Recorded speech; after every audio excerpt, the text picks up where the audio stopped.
ఇంక్లాబ్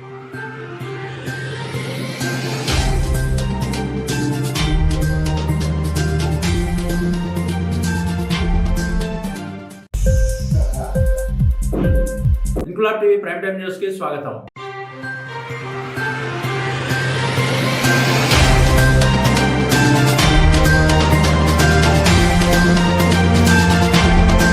విజయనగరం శివారు ద్వారపుడి వద్ద 2017 సంవత్సరంలో అప్పటి కేంద్ర పౌర విమానయాన శాఖ మంత్రి అశోక్ గజపతిరాజు హయాంలో నిర్మించిన సోలార్ విద్యుత్ ప్లాంట్ పాడవడానికి కారకులెవరో తెలియజెప్పాలని టీడీపీ నేతలు ఐవీపీ రాజు, ప్రసాద్ లక్ష్మీవర ప్రసాద్, కనకల మురళీమోహన్లు డిమాండ్ చేశారు. నగరంలో కలెక్టరేట్ లో ప్రజా సమస్యల ఫిర్యాదు వేదికలో నేతలు ఫిర్యాదు చేసిన అనంతరం కలెక్టరేట్ కారిడార్ లో మీడియాతో టీడీపీ నేతలు ఐవీపీ రాజు, కనకల మురళీమోహన్, ప్రసాద్ లక్ష్మీవర ప్రసాద్లు మాట్లాడారు. అప్పట్లో విజయనగరం మున్సిపాలిటీలో విద్యుత్ బిల్లు తగ్గించేందుకు టీడీపీ ప్రభుత్వ హయాంలోనే ద్వారపుడి వద్ద 4000 మెగావాట్ల సామర్థ్యంతో సోలార్ పవర్ ప్లాంట్ ను నిర్మించారని గుర్తు చేశారు టీడీపీ నేతల కనకల. అయితే 2019లో అధికారంలోకి వచ్చిన జగన్ ప్రభుత్వం సోలార్ పవర్ ప్లాంట్ పై దృష్టి పెట్టకపోవడంతో మరమ్మతులకు గురై దాని ద్వారా వచ్చే విద్యుత్ సరఫరా ఆగిపోయిందని ఆవేదన వ్యక్తం చేశారు. తక్షణమే సోలార్ విద్యుత్ ప్లాంట్ పునరుద్ధరణకై దృష్టి పెట్టాలని టీడీపీ నేతలు డిమాండ్ చేశారు.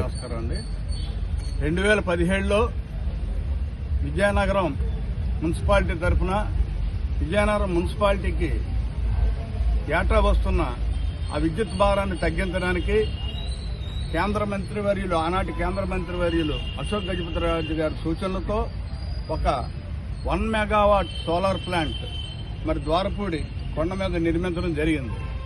అయితే అది రోజుకు 4000 నుంచి 4500 యూనిట్లు ఉత్పత్తి చేసేది. అంటే నెలకి 7 లక్షల రూపాయల ఆదాయం వచ్చేది మున్సిపాలిటీకి. అది 2 ఏళ్ల తర్వాత మా ప్రతినిధులందరూ అక్కడ పరిశీలించడానికి వెళ్ళాం. ఎందుకంటే అక్కడ బాగాలేదు పరిస్థితి అని చెప్పి వెళ్తే అప్పటికి 7 నెలల నుంచి అది పనిచేయట్లే.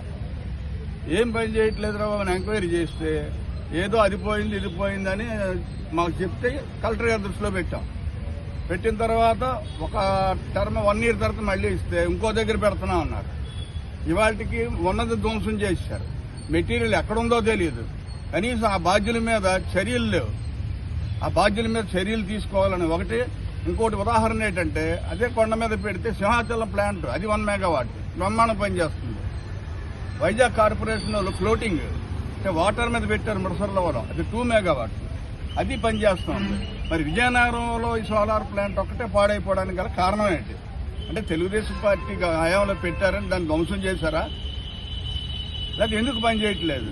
ఎన్నిసార్లు చెప్పినా బాధ్యుల మీద ఎందుకు చర్యలు తీసుకోవట్లేదు? అది రిప్రజెంట్ చేయడానికి వచ్చాం. ఇది 4వ రిప్రజెంటేషన్. ఇంక్లాబ్ టీవీ వీడియోలు మీకు నచ్చినట్లయితే లైక్ చేయండి, షేర్ చేయండి, కమెంట్ చేయడం మర్చిపోకండి. సబ్స్క్రైబ్ చేయని వాళ్ళు వెంటనే సబ్స్క్రైబ్ చేసుకోండి. మా వీడియోలు మీరు వెంటనే చూడాలనుకుంటే కింద ఉన్న గంట సింబల్ని గట్టిగా కొట్టండి.